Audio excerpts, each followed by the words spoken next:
Well, with Forza, we want to appeal to a wide range of customers, and people play the game for a lot of different reasons. Real-world tracks are compelling because people want to go out and drive the tracks that they see on TV, and famous race car drivers have driven from all around the world these exotic locations.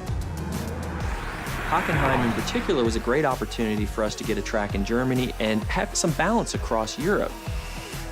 Hockenheim's a great track. It's been in DTM, it's been in lots of great sports car racing as well as other types of racing around the world. It's a really old track. It's a very high-speed track. So it had a lot of great components for us. Hockenheim is very different from the Alps. It's in the middle of Germany, so it's one of the flattest tracks in the world. There really isn't any elevation change to the track itself.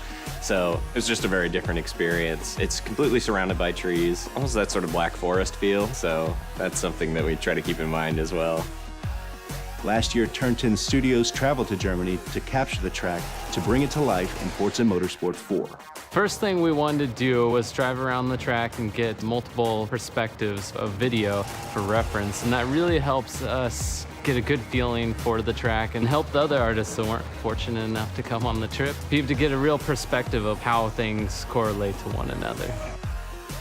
My plan was to capture every square inch of this place, from the smallest details like tire skids to spherical panoramas. Between the three of us, I would estimate that we won't be leaving this track with less than 10,000 photos. We have many different techniques for capturing the track. One of them is that we lay down GPS splines. So we'll actually walk or drive around the track with different GPS devices so that we can accurately reproduce the topography and the camber of the track. There's a guy that wears this military-grade GPS harness with his little antenna. It's sub-centimeter accurate on the horizontal and it's sub-foot accurate on the vertical, and he walks the edges of the tracks. The poor guy that has this has to walk the inner and outer loops of this circuit and then get the outer barrier so that we get the exact information of where the ribbon goes, where the curbing is, where the walls are, all the structures. Everything is inch perfect where this stuff exists, all the camber angles in the corners.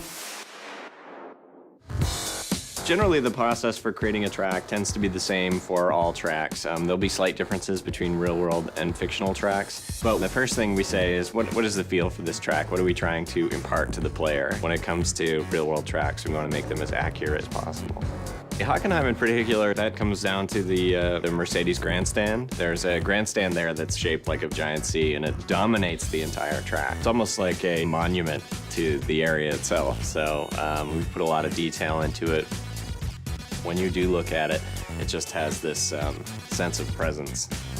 When we feel this is really solid, we move on to the next stage, which is your refine phase, and we start doing our textures. So basically, everything is there and to a level that we would consider shippable, but may not have that extra level of sparkle that we want it to. And then we take it into the polish phase, which is where all the love comes in. We get in and we model all the little details, where we try and say, okay, at this point, we know a lot of people are going to hit this corner, so we're actually going to scuff this corner up a little bit so that it's got a little bit of that character to it.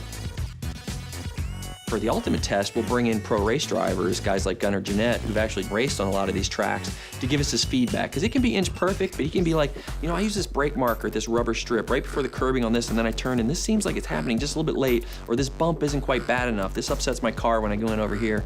So we go in there and we make sure we get all those little subtleties right as well. So when you're racing a track like Hockenheim in the game, it's going to feel and look just like it does in the real world to real drivers.